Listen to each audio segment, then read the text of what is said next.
Assalamualaikum. Selamat malam soleh-solehannya Umi.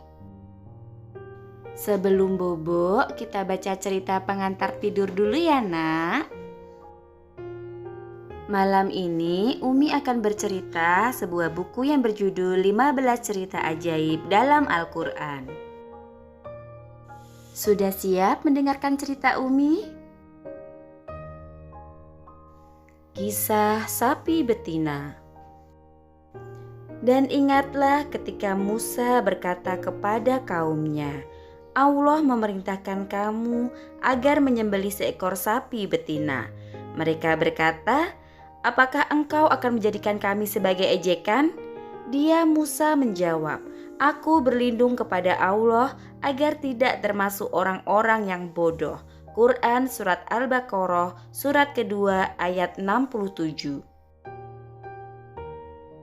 Orang tua itu menyadari hidupnya tidak akan lama lagi. Dia pun memanggil anak satu-satunya yang masih muda lalu berwasiat.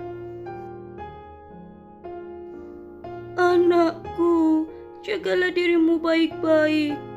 Atas kehendak Allah, mungkin beberapa saat lagi aku akan menyusul ibumu. Sepeninggalku, kau akan jadi anak yatim piatu. Aku tak bisa melindungimu lagi. Hanya Allah lah yang akan melindungimu. Aku juga tidak mewariskan apa-apa padamu, kecuali sapi betina kita. Rawatlah baik-baik sapi itu. Mudah-mudahan Allah senantiasa menolongmu dari setiap kesulitan. Setelah orang tua itu berwasiat tentang sapi miliknya, dia meninggal dunia. Kini, anak muda itu benar-benar menjadi yatim piatu. Hanya sapi betina warisan ayahnya yang menemaninya. Dia bertekad untuk melaksanakan amanat dari ayahnya. Dia akan merawat sapinya supaya tumbuh besar dan sehat. Tidak jauh dari tempat tinggal anak yatim piatu itu, tinggal pula seorang kaya raya yang tidak memiliki anak. Dia memiliki seorang keponakan laki-laki yang miskin dan pemalas. Keponakannya itu ingin segera mendapat warisannya, maka sang keponakan pun melukai pamannya. Kejadian itu membuat geger masyarakat karena korban merupakan orang terpandang lagi kaya raya di kota tersebut. Pihak yang berwenang di kota sudah berupaya mengungkap misteri itu. Namun, mereka tidak dapat mengetahui pelakunya karena tidak ada bukti. Akhirnya, seorang tetua menyarankan kepada pihak keluarga orang kaya tersebut agar meminta tolong pada Nabi Musa alaihi salam. Agar tidak mengundang kecurigaan masyarakat, sang keponakan menyetujui saran tetua itu. Dengan wajah pura-pura sedih, dia mengadukan kejadian yang menimpa pamannya kepada Nabi Musa. Dia meminta Nabi Musa untuk menyelidiki kejadian itu supaya sang pelaku bisa dihukum dengan hukum Allah. Tanpa curiga, Nabi Musa menyetujui permintaan itu. Nabi Musa tidak dapat menemukan bukti-bukti atau jejak sang pelaku, sehingga kasus itu tidak dapat terpecahkan. Di tengah kebingungannya, Nabi Musa memohon kepada Allah agar diberi petunjuk dalam memecahkan permasalahan tersebut. Sungguh, Allah Maha mendengar dan Maha mengabulkan doa. Allah mengabulkan permohonan Nabi Musa dengan memberikan persyaratan. Allah memerintahkan agar orang yang mengadu kepada Nabi Musa menyembelih seekor sapi betina. Setelah disembelih, salah satu bagian tubuh sapi itu harus dipukulkan kepada orang kaya yang meninggal. Dan atas izin Allah, nanti orang yang meninggal akan hidup kembali dan menceritakan siapakah pelakunya. Nabi Musa menyuruh orang-orang yang mengadu itu agar mencari sapi untuk disembelih. Sebetulnya, keluarga orang kaya itu enggan mencari dan menyembelih sapi, karena semasa hidupnya orang kaya itu pelit kepada saudara-saudaranya. Ditambah lagi, sang keponakan mengatakan bahwa dia ikhlas menerima kematian pamannya. Sehingga urusannya tidak usah dipersulit dengan mencari-cari sapi. Maka mereka pun mencari-cari alasan untuk menolak syarat tersebut. Hai Musa, betulkah persyaratannya seperti itu? Bukankah itu persyaratan yang aneh? Apa kata orang nanti? Sergah mereka dengan sikap enggan. Sebagai keluarga terpandang, mereka merasa malu dan khawatir ditertawai karena harus menyembelih sapi demi mengungkap pelaku pembunuhan. Aku menerima petunjuk ini dari Allah dan aku bukan orang bodoh, jawab Musa.